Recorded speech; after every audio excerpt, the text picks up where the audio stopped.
The Tao of Self-Confidence, Episode 26. Welcome to the Tao of Self-Confidence, where I share stories of successful women finding their inner journey to self-confidence 5 days a week. Subscribe to our newsletter by visiting thetaoofselfconfidence.com. Well, hello, friend. Welcome to the Tao of Self-Confidence, where I share stories of amazing women who have discovered their inner journey of self-confidence. I'm your host today, Sheena Yap-Chan, and in today's episode, I have a special lady on today. She is from Austin, Texas. She is a woman on fire, a woman entrepreneur, and her name is Shirley Vang. And I'm going to introduce you to her. Maybe she can fill in a little bit more about herself. So, Shirley, how are you doing today? Hey, I'm great. Thank you for having me on here. No problem. Thanks for taking the time to do this. I'm not sure if there's anything else you wanted to fill in for the listeners a little bit more about you. I am a makeup artist. I've been doing it professionally for 3 years, and I have been on the road to entrepreneurship for about 6 months now. Yeah, so it's been a great journey, and I'm very blessed at this moment. Sweet. That's pretty awesome. Would you be able to let the listeners know what your cultural background is? Yeah, so I am Hmong. For those who don't know, that's spelled Hmong. We originated from around the southern China area, but a lot of us, including my parents, relocated to Laos. And so they actually came to the U.S. very early in their age, and that's where they met and got married and had all 10 of us, which, by the way, I'm the youngest of 10. So otherwise, yes, I am Hmong. And awesome. Thanks for sharing that. And you know what? I never knew the H in Hmong was silent, so thank you for that. I had no idea. Oh, yeah, you're welcome. It is tricky. I just have some questions for you. What would be your favorite self-confidence quote? My favorite self-confidence quote, let me pull it up here. I love it. It's actually by a girl named Elizabeth Ross. The quote goes, "People are like stained glass windows. They sparkle and shine when the sun is out, but when the darkness sets and their true beauty is revealed, only when there is light from within." Wow, that's a powerful one. I really like that. Yes, I do. I mean, a lot of my favorite quotes are from Bruce Lee, but this one is very different, and it did touch me. Sweet. Thanks for sharing that. And in your own words, what would be your definition of self-confidence? My definition of self-confidence is loving yourself and seeing the beauty within everything.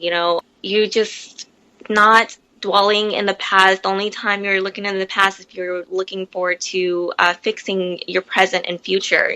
Yes, basically, in short, just to love yourself. Thanks. I know I think as women too, it's kind of difficult to love ourselves because we criticize ourselves so much. I mean, it's true. We are our own worst critic. I know.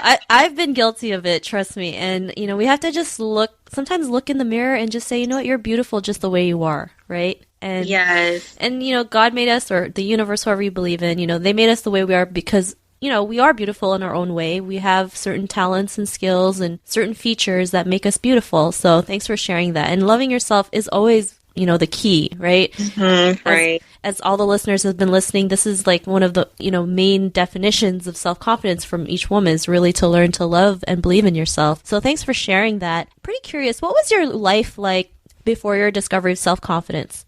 Oh, it was a constant struggle. I think a lot of it was more of wishful thinking instead of believing that I could do something or just be confident in all of the areas. It was a constant struggle. I wanted to be there, but then I didn't. I had such a huge ego to where I didn't want to ask for help. I wanted to come out as a person who knew what she was doing. So I did everything behind closed doors, trying to come out and be perfect. But then I realized what really hit me was that I can't be perfect unless I try. I go from trial and error, and if I wanted to get to that point in my life where I'm finally feel confident about myself, then I needed to seek help. How else would I know what I'm doing wrong or what I'm doing right if no one else is there to mentor me or coach me along the way? So definitely it was an inner struggle. It was a fight between no one else but myself and I, and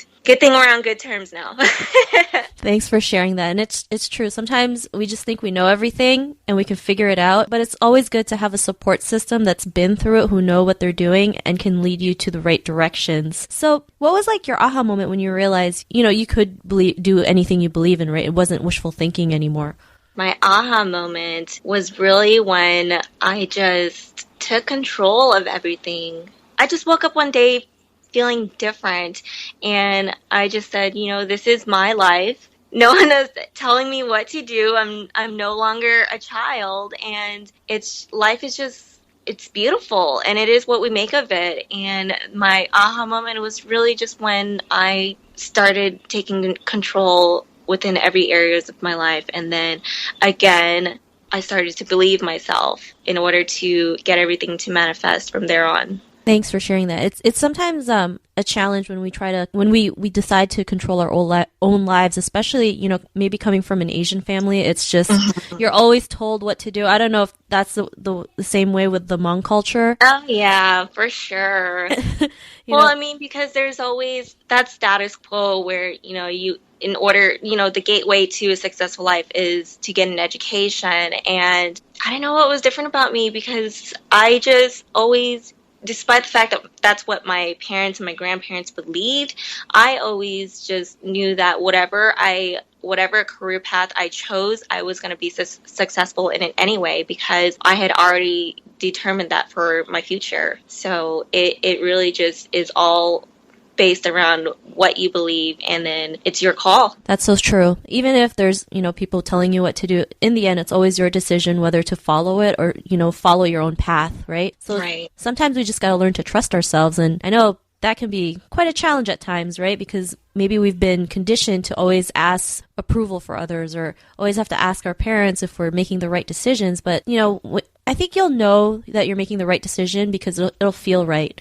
It'll just flow right. And I'm sure you probably felt that same thing. That's true. Yeah. A lot of times when people do ask for advice or so, they're usually just they've already made the decision. They're just looking for reassurance. So I think that's something that a lot of people do need to understand. But most of the time you have already made your decision beforehand. It's just, you do need that support system as well. Thank you. So, after your discovery, when you realize, you can control your own life, what's your life like right now? It's truly beautiful. I really wake up every day just being so thankful, and I'm just so focused on the things that I'm grateful for, and that actually paves the way to whatever I do for the day. So I'm more focused on the present now, and I think in the past I was focused on what I lacked instead of the bigger picture, and now I think what's really keeping me going is that I know what the bigger picture is like, because I have already claimed it, and it's going from there because it's what I've written for myself. Well, thanks for sharing that. And, I'm so happy for you that, you wake up with just a sense of happiness for your life, and that you're moving on towards a better future. For the woman who's listening to your episode, she's, listening to this, and she's listening to what you're saying and all the advice you're giving, in her own journey of self-confidence, what's that one tip you would give to her? Own it. Own it and believe in yourself, because no one's going to believe in you until they see it in you already. Another thing about me was that, we kind of just set that look as if, we have it all together, but then really it truly comes within. I've seen it firsthand to where people base their happiness around materialistic things to appear as if they have it all together. But I know for firsthand that they are struggling with inside, because they're not truly on their path, and they're not doing what truly makes them happy. So find what truly makes you happy first, and then be grateful and thankful for everything that you do have, and it will pave the way to your success in the future. Thank you so much, Shirley. And, I agree with you with regarding material things. When people see other people with flashy cars and flashy houses, it's great, but you don't know what happens on the inside. And, there's so many people out there who try to keep up with the Joneses, and it really just kind of ruins their life a little bit, because they're so, focused on trying to have the best things around, when in reality, it's really the experiences that you have that are really more meaningful. I mean, I read an article saying that people are happier when they have experiences over material things. True. I strongly believe that it's all about finding your purpose in life, and that will determine your happiness. Means a lot of time you ask people what do they want, what kind of life do they want to live, and they'll say the basics of, I just want to have all the money I can, I want to be financially free. But to determine that, you really need to find your purpose in life and move forward from there. Thank you so much. So I think I have just one more question. If someone wanted to contact you or get to know a little bit more about you, do you have a website that we can go to? I do, yes. My website and blog is www.sincerelyshirley.com. Sweet. To the listeners, just head over to thetaoofselfconfidence.com and search for Shirley's name. Her show notes will pop up along with everything else we talked about. And I just want to thank Shirley for taking the time to share her story and her tips on self-confidence. So Shirley, thank you so much. You're welcome. Thank you for having me again. Not a problem. You're always more than welcome to come back. So to the listeners out there, tune in to another episode of the Tao of Self-Confidence, and we'll catch you later. Bye for now. Thank you for listening to another amazing episode of the Tao of Self-Confidence. Check out our resources to help you jumpstart your inner journey to self-confidence by visiting thetaoofselfconfidence.com.